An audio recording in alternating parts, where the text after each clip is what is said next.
Hello everyone, welcome back to my YouTube channel. आज हम पढ़ने जा रहे हैं फॉरेंसिक मेडिसिन एंड टॉक्सिकोलॉजी यानी कि एफएमटी का एक नया टॉपिक। उसका नाम है acts related to medical practice. और ऑलरेडी मेरे चैनल पर कुछ वीडियोस अपलोड हैं, जैसे इंजरीज, लीगल प्रोसीजर, थैनेटोलॉजी, एक्सपीरियल डेथ, और भी एक दो लेक्चर्स अपलोडेड हैं। इंजरीज़ पे मैंने दूसरा लेक्चर बना दिया क्योंकि कुछ लोगों को इशू था कि क्वालिटी अच्छी नहीं थी पहले वाले की, तो आप जाकर चेकआउट कर सकते हैं। अब नेक्स्ट है हमारा acts related to medical practice. Start करते हैं। तो हमारा जो फर्स्ट एक्ट है वो है the transplantation of human organs act. The transplantation of humans organ act आया था 1994 में। इसका अमेंडमेंट आए थे 2011 में, और लास्ट जो अमेंडमेंट आया है इसका वो आया है 2014 में। ये लॉ किस लिए दिया गया था? तो ये इनेक्ट किया गया था किसके लिए? For the removal, storage and transplantation of human organs for therapeutic purposes. Therapeutic purpose के लिए ऑर्गन्स को रिमूव करना, उन्हें स्टोर करना और उनको ट्रांसप्लांट करना, मतलब for the therapeutic use and for prevention of commercial dealings in human organs. और ह्यूमन ऑर्गन्स में ह्यूमन ऑर्गन्स की कॉमर्शियल डीलिंग को रोकने के लिए, मतलब तस्करी को रोकने के लिए भी ये एक्ट बनाया गया था। अब ह्यूमन ऑर्गन क्या है? Any part of a human body consisted of structured arrangement of tissue which if Holi removed can't be replicated by body. कि टिश्यूज़ का एक अरेंजमेंट है, स्ट्रक्चर्ड अरेंजमेंट, जो कि एक स्ट्रक्चर बनाता है, मतलब टिश्यूज़ का ऐसा अरेंजमेंट जो एक स्ट्रक्चर बनाता है, अगर हम उसे पूरी तरह से रिमूव कर दें तो उसे बॉडी के द्वारा रिप्लिकेट नहीं किया जा सकता। उसे इस एक्ट के अंडर ह्यूमन ऑर्गन बोला है। अब कुछ हेडिंग्स हैं वो देखते हैं, जैसे authority for removal of human organ. Human organ के लिए रिमूव करने के लिए अथॉराइज़ कैसे किया जाता है, किसको अथॉरिटी प्रोवाइड की जाती है और कब की जाती है? तो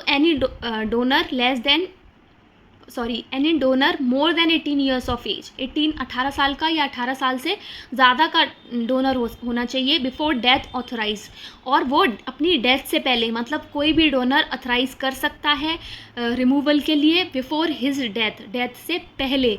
मतलब कोई भी ऑर्गन उसकी बॉडी का रिमूव करवाना चाहता है वो आफ्टर डेथ, उसके लिए उसे बिफोर डेथ ऑथराइज करना पड़ेगा।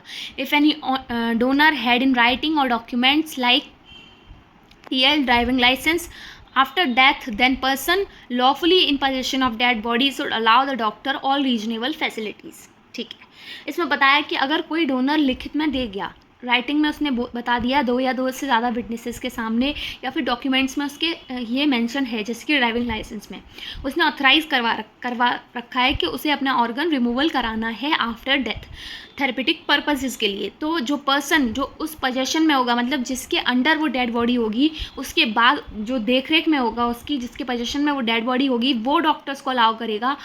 और रीजनेबल फैसिलिटीज़ फॉर रिमूवल, मतलब रिमूवल के लिए जो जो फैसिलिटीज़ रीजनेबल हैं वो सब डॉक्टर को अलाउ करेगा। थर्ड है अगर ऑथराइज नहीं कराया, when no such authority is there, अगर कोई अथॉरिटी नहीं है, पर्सन लॉफुली इन पोजेशन, तो जो पर्सन लॉफुली पोजेशन में है डेड बॉडी के लिए, मतलब जो डेड बॉडी जिसके अंडर आती है, जो देख रेख में है, वो ऑथराइज़ करेगा रिमूवल ऑफ ऑर्गन। मतलब अगर वहाँ पर ऐसी कोई अथॉरिटी नहीं है, अगर वो पहले से उसने अथॉराइज़ नहीं कराया, तो बाद में जो पर्सन है जो देख रेख कर रहा है उसकी, वो डिसाइड करेगा। व्हेन लाइफ इज़ एक्सटेंट और in case of brain stem death, कब ह्यूमन ऑर्गन रिमूव कराया जाएगा? जब जो मेडिसिनल प्रैक्टिशनर है वो सेटिस्फाई हो जाए कि हाँ, इस पर्सन में अब लाइफ एक्सटेंट नहीं करती, अब लाइफ नहीं है इसमें, लाइफ एक्सटिंक्ट हो गई है इसमें से, अब लाइफ एग्जिस्ट नहीं करती, या फिर ब्रेन स्टेम डेथ हो गई है तो। और ब्रेन स्टेम डेथ को कौन सर्टिफाई करता है? डॉक्टर इंचार्ज ऑफ हॉस्पिटल, जो उस हॉस्पिटल का डॉक्टर इंचार्ज है जिसके अंडर ब्रेन स्टेम डेथ हुई है।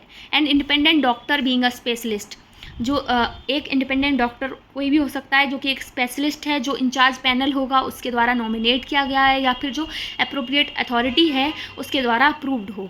थर्ड है न्यूरोलॉजिस्ट और न्यूरोसर्जन, जो इंचार्ज पैनल से नॉमिनेट किया गया हो। लास्ट है डॉक्टर ट्रीटिंग द पर्सन, जो डॉक्टर उस पर्सन को ट्रीट कर रहा था जब ब्रेन स्टेम डेथ हुई, उसके दौरान, उससे पहले, तो वो डॉक्टर क्या कर सकता है? सर्टिफाई कर सकता है। कब नहीं करना है? Not perform by any doctor in transplant team, कोई भी, हाँ ये चीज़ है कि कैसा भी सर्कमस्टांस हो, ब्रेन स्टेम डेथ के जो भी टेस्ट होते हैं वो ट्रांसप्लांट सर्जन या फिर ट्रांसप्लांट टीम के किसी भी मेंबर के द्वारा नहीं होंगे, या फिर जो अथराइजेशन कमेटी है उसके किसी मेंबर के द्वारा नहीं किए जाएंगे। कंसेंट चाहिए अगर कंसेंट मिल जाता है तो रजिस्टर्ड मेडिकल प्रैक्टिशनर के थ्रू जो ट्रांसप्लांट कोऑर्डिनेटर है उसको इन्फॉर्म किया जाता है। उसको इन्फॉर्म करने के बाद registered human organ retrieval centre होगा, उसको फैक्स किया जाएगा या फिर उसे फ़ोन किया जाएगा या फिर मेल किया जाएगा, उनको बताया जाएगा।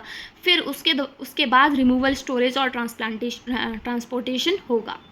कांट बी अथराइज्ड एंड इंक्वेस्ट में बी रिक्वायर्ड टू हेल्थ। कब अथराइज नहीं किया जाता? जब इंक्वेस्ट होना हो। इंक्वेस्ट होना है उस बॉडी से रिलेटेड, कहीं जांच पड़ताल होनी है, कोई केस बन रहा है, तो ये अथराइज नहीं किया जा सकता। या फिर अगर एक पर्सन को सिर्फ बॉडी इसलिए दी गई है कि वो दाह संस्कार कर सके उसका, तो ऐसे केसेस में ये अथराइज नहीं किया जाता। आगे देखते हैं। फॉर अनक्लेम्ड बॉडीज़, अब जो बॉडीज़ अनक्लेम्ड है, मतलब जो हॉस्पिटल में मिल रही हैं या फिर जो प्रिजन में मिल रही हैं, उनका क्या करना है? If not claimed with in 48 hours, अगर 48 आवर्स में कोई क्लेम नहीं करता है तो अथॉरिटी कौन अथराइज़ करेगा? तो जो हॉस्पिटल का जो मैनेजमेंट होगा या जो प्रिजन का मैनेजमेंट होगा या जो एम्प्लॉई होंगे हॉस्पिटल और प्रिजन के, जो कि मैनेजमेंट के द्वारा उन्हें अथराइज़ किया गया होगा कि हाँ भाई तुम कर सकते हो, तो वो अथराइज़ कर सकते हैं कि हाँ भाई अब करा सकते हैं हम रिमूवल या ट्रांसप्लांटेशन।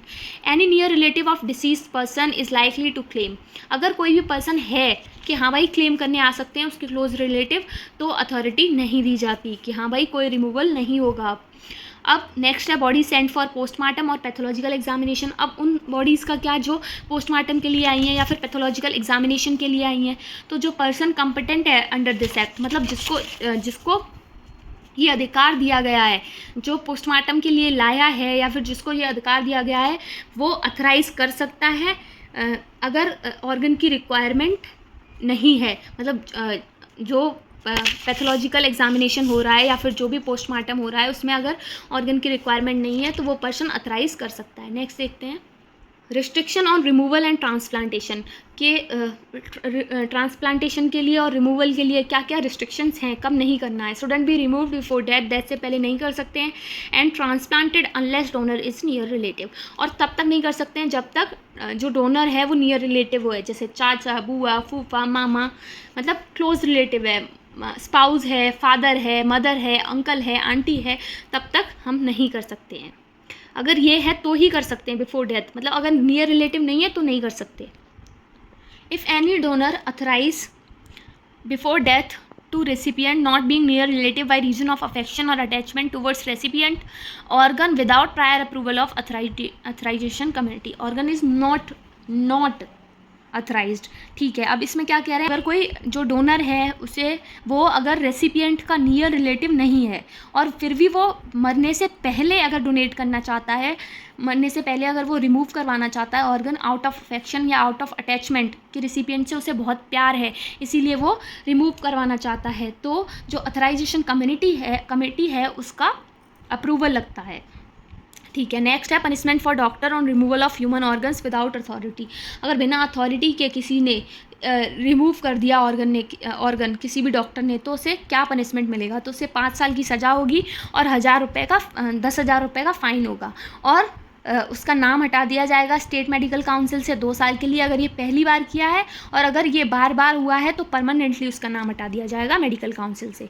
अब कॉमर्शियल डीलिंग जो करते हैं, तस्करी जो करते हैं, तो उनके लिए क्या है? उनके लिए 2 से 7 साल की सज़ा है और फाइन लगता है 10,000 से 20,000 तक का।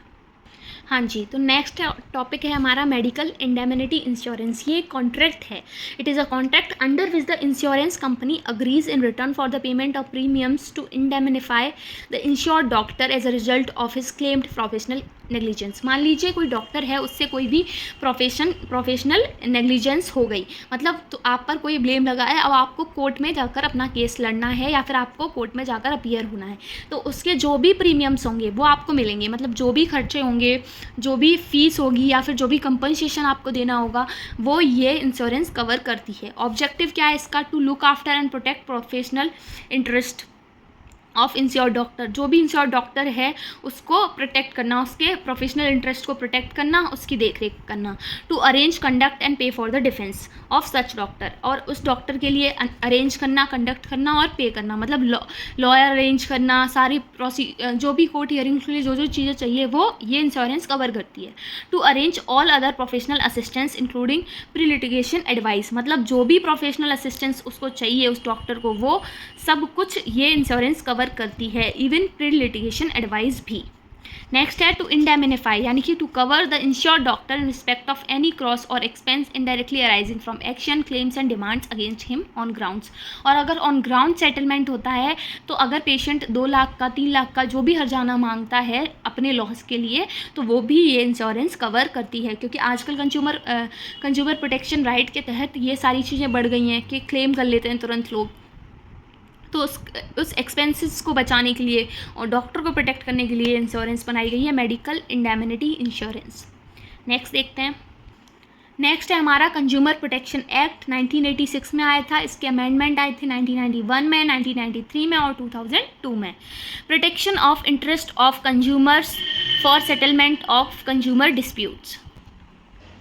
हाँ जी, तो कंज्यूमर प्रोटेक्शन एक्ट क्या कहता है, ये किस लिए, इसमें हम क्या करते हैं, जो कंज्यूमर्स हैं यानी कि जो पेशेंट्स हैं हमारे, उसके जो उनके प्रोटेक्शन के लिए है, और ये जो भी कंज्यूमर डिस्प्यूट्स होते हैं उनके उनका मतलब अगर कोई डिस्प्यूट होता है तो उसे जल्दी से कवर करने के लिए, उसे और जल्दी से सेटल करवाने के लिए, ओवरऑल हम कहेंगे जल्दी से सेटल करवाने के लिए, बहुत ही कम खर्च में सेटलमेंट करवाने के लिए ये एक्ट बनाया गया है, कंज्यूमर प्रोटेक्शन एक्ट। इसमें रिवर्सल एजेंसीज क्या क्या होती हैं, तो 3 अलग अलग लेवल होते हैं। डिस्ट्रिक्ट फॉरम डिस्ट्रिक्ट जज के द्वारा हेड किया जाता है। ज्यूरिडिक्शन में क्या होगा, वैल्यू ऑफ सर्विस दी जाती है कितनी, 20 लाख से कम या 20 लाख के बराबर, मतलब जो भी कंप्लेन है उसको दबा दिया जाता है 20 लाख तक देकर। स्टेट कमीशन हेडेड बाय जज ऑफ हाई कोर्ट, अब हाई कोर्ट के जज के द्वारा हेड किया जाता है, तो इसमें क्या होगा, कंपनसेशन ज़्यादा लगेगी। अब हाई कोर्ट तक बात पहुंच गई तो कितना है कैपिटल, कितना पैसा दिया जाता है, 20 लाख से ज़्यादा और 1 करोड़ से कम। फिर नेशनल कमीशन क्या है, हेडेड बाय जज ऑफ सुप्रीम कोर्ट के द्वारा ये किया जाता है। न्यू दिल्ली में है हमारा नेशनल कमीशन, और सेंट्रल गवर्नमेंट के द्वारा ये रन होता है, और इसमें जो जुरिडिक्शन दिया जाता है, जुरिडिक्शन वो 1 करोड़ से ज़्यादा का दिया जाता है, जो फ़ाइन भरा जाता है वो 1 करोड़ से ज़्यादा का फ़ाइन दिया जाता है। ठीक है, तो district forum, state commission, national commission, और फाइनल अपील होती है हमारी सुप्रीम कोर्ट में। ठीक है, अपील्स क्या है, with in 30 days of order के 30 डेज में ही अपील कर दिया जाता है। Any person who is aggrieved by an order of the national commission appeal to supreme court within a period of 30 days। अब district forum, state commission, national commission, और अगर कोई फाइनल अपील, फर्दर अपील करना चाहता है, अगर वो सहमत नहीं है किससे, नेशनल कमीशन से, तो वो सुप्रीम कोर्ट में अपील कर सकता है विद इन 30 डेज। ठीक है, नेक्स्ट है पेनल्टीज़ क्या क्या है इसके लिए। Imprisonment raising from 1 month to 3 years, imprisonment होता है 1 मंथ से 3 महीने तक। अगर फॉल्स कंप्लेन रजिस्टर करा दी तो 10,000 से ज़्यादा का जुर्माना देना पड़ता है। ठीक है, लिमिटेशन क्या है, complain is filed within 2 years from date of occurrence of cause of action, जब भी वो एक्शन हुआ है। कंज्यूमर प्रोटेक्शन एक्ट के अंडर आता है अगर कोई एक्शन, और उसे अगर आपको अपील करना है तो कंप्लेन फाइल की जाती है विद इन 2 years। अगर आफ्टर 2 years होगी तो वो CPA के अंदर नहीं आएगी। नेक्स्ट देखते हैं। नेक्स्ट है हमारा वर्कमैन्स कंपनसेशन एक्ट, 1923 में आया था ये एक्ट।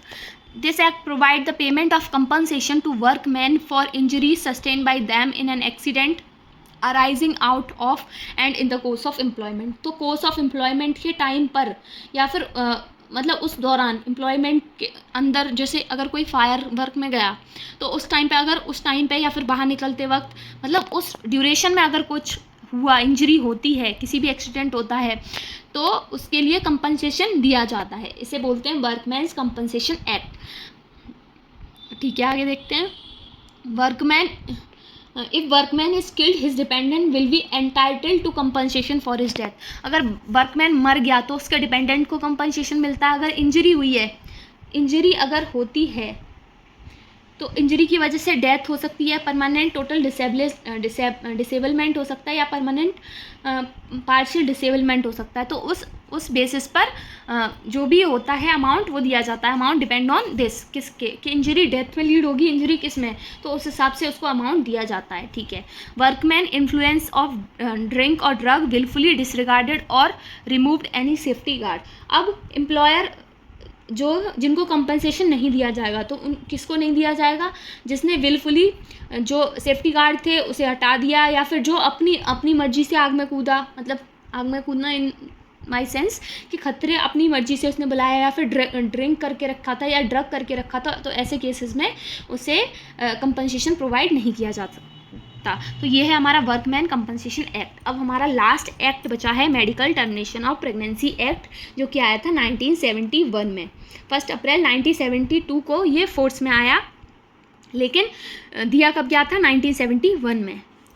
अब इसके इंडिकेशंस क्या क्या हो सकते हैं टर्मिनेशन ऑफ प्रेगनेंसी के? बहुत सारे हो सकते हैं, जैसे थेरेप्यूटिक में क्या हुआ, कोई कार्डियक डिसीज़ हो गई ग्रेड 3 की या ग्रेड 4 की, क्रोनिक ग्लोमेरुलोनेफ्राइटिस हो गया, intractable hyperemesis gravidarum, malignant hypertension, epilepsy है या इंसैनिटी है, सर्वाइकल और ब्रेस्ट कार्सिनोमा हो गया, diabetes with retinopathy, toxaemia of pregnancy, अलग अलग कोई भी अगर रीज़न है थेरेप्यूटिक, तो हम ऐसे में क्या करेंगे, जो प्रेग्नेंट वुमेन की हेल्थ है उसको नुकसान ना जाए, इस वजह से हम MTP करा देते हैं। दूसरा है यूजेनिक मतलब risk of child being born with serious physical और मेंटल एबनॉर्मलिटी। अब ऐसा केस है कि बच्चा मेंटल या फिर फिजिकल एबनॉर्मलिटी के साथ पैदा हो सकता है, तो ऐसे केसेस में भी हम MTP करा देते हैं। अब ऐसे केसेस क्या हो सकते हैं कि मदर को कोई टेरेटोजेनिक ड्रग दे दिया गया, या रेडिएशन का एक्सपोजर हो गया प्रेगनेंसी के टाइम पर, जर्मन मीजल्स यानी कि rubella, chicken pox, viral hepatitis, मतलब कोई भी वायरल इन्फेक्शन हो गया फर्स्ट ट्राइमेस्टर में, या फिर कोई भी स्ट्रक्चरल या फिर क्रोमोसोमल या फिर जेनेटिक एबनॉर्मेलिटी हो गई, तो वो यूजेनिक कॉजेज में आता है। नेक्स्ट हमारा socio economic, almost sole indication to prevent grave injury to the physical and mental health of the pregnant lady. तो प्रेग्नेंट लेडी की अगर फिजिकल या मेंटल हेल्थ को प्रिवेंट करने के लिए सोशियो इकोनॉमिक फैक्टर से की वजह से अगर ऐसा हो रहा है कि जैसे अनप्लान्ड प्रेगनेंसी है, लो सोशियो इकोनॉमिक स्टेटस है, जो कि 80% केसेस में ऐसा होता है, तो अनप्लान्ड प्रेगनेंसी है, तो अब उसकी मेंटल हेल्थ अफेक्ट होगी, फिजिकल हेल्थ पे अफेक्ट होगी, क्योंकि वो प्रॉपर न्यूट्रिशन नहीं ले सकती, तो ऐसे केसेस में भी क्या करते हैं, MTP सजेस्ट कर देते हैं। Pregnancy as a failure of contraceptive fail होने की वजह से अगर वो प्रेग्नेंट हो गई, मैरिड वीमेन है और उसका हस्बैंड है, तो ऐसे केसेस में हम क्या करते हैं, टर्मिनेट करा देते हैं। लास्ट है हमारा ह्यूमैनिटेरियन मतलब जो प्रेगनेंसी रेप के द्वारा होती हैं उनमें भी MTP कराया जाता है। नेक्स्ट देखते हैं। अब हम देख रहे हैं MTP एक्ट रूल्स, जिसमें है इमरजेंसी केसेस में अगर मतलब प्रेग्नेंट वीमेन की जो लाइफ है उसे बचाना है, तो ऐसे में क्या करते हैं, हम किसी भी RMP यानी कि रजिस्टर्ड मेडिकल प्रैक्टिशनर को वहाँ किसी भी रजिस्टर्ड मेडिकल प्रैक्टिशनर से हम टर्मिनेट करा सकते हैं किसी भी प्लेस पे और किसी भी टाइम पर। हमें ये नहीं देखना कि एक्सपीरियंस नहीं है या फिर सही प्लेस नहीं है या ये नहीं है, मतलब हमारे लिए लाइफ बचाना ज़रूरी है। Length of the pregnancy can't be terminated after 20 weeks. 20 weeks के बाद टर्मिनेट नहीं करते हैं। Above 20 weeks the pregnancy can be terminated only on therapeutic consideration. Therapeutic consideration से ही 20 हफ्ते के बाद प्रेगनेंसी टर्मिनेट की जा सकती है कि हाँ भाई लाइफ ऑफ मदर को कोई ख़तरा नहीं है, उसे अफेक्ट नहीं करेगी।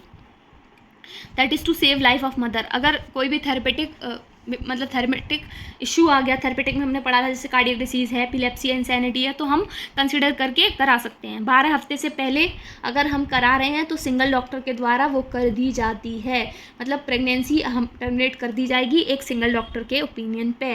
लेकिन अगर 12 हफ्ते से 20 हफ्ते तक करा रहे हैं तो 2 डॉक्टर को जॉइंटली ओपिनियन देना पड़ेगा, जॉइंटली डिसीजन देना पड़ेगा। ऐसा नहीं एक से पूछ ली दूसरे से पूछ ली, साथ में उन्हें डिसाइड करना पड़ेगा कि हाँ भाई ठीक है, सेफ़ है या नहीं। प्लेस क्या होता है गवर्नमेंट हॉस्पिटल में, मतलब कोई भी हॉस्पिटल जो एस्टेब्लिश किया गया है या मेंटेन करा जा रहा है गवर्नमेंट के द्वारा, या फिर जो प्लेस जो गवर्नमेंट के द्वारा अप्रूव कर दिया गया, या फिर डिस्ट्रिक्ट लेवल कमेटी जिसमें चीफ मेडिकल ऑफिसर या फिर डिस्ट्रिक्ट हेल्थ ऑफिसर है उसके द्वारा अप्रूव कर दिया गया तो हम वहाँ करा सकते हैं। क्वालिफिकेशन और एक्सपीरियंस क्या होना चाहिए आरएमपी का, रजिस्टर्ड मेडिकल प्रैक्टिशनर का, कि वो 12 हफ्ते से अगर पहले करा रहे हैं तो वो 25 केसेस ऑफ एमटीबी परफॉर्म कर चुका हो और 5 केसेस इंडिपेंडेंटली किए हों उसने गवर्नमेंट हॉस्पिटल में। अगर 12 से 20 हफ्ते में करा रहे हैं तो पोस्ट ग्रेजुएशन की डिग्री होनी चाहिए, डिप्लोमा होना चाहिए ऑब्स-गायनी में, 6 मंथ हाउस सर्जरी की हो उसने ऑब्स-गायनी में, 1 साल से ज़्यादा प्रैक्टिस की हो ऑब्स-गायनी में। कंसेंट किसका चाहिए? कंसेंट उस औरत का चाहिए जिसकी एमटीपी करा रहे हैं। अगर वो जो फीमेल है वो माइनर है यानी कि 18 साल से कम है या फिर मेंटली इल है तो गार्जियन का कंसेंट चाहिए, या फिर गार्जियन का कंसेंट चाहिए, मतलब पेशेंट का कंसेंट पेशेंट के पेरेंट्स का कंसेंट चाहिए। यहाँ पर हस्बैंड का कंसेंट ज़रूरी नहीं है, ये टोटली फीमेल पे डिपेंड करता है, और अगर फीमेल माइनर है या मेंटली इल है तो उसके पेरेंट्स पे डिपेंड करता है। तो ये था all about MTP. I hope आप लोगों को वीडियो पसंद आया हो।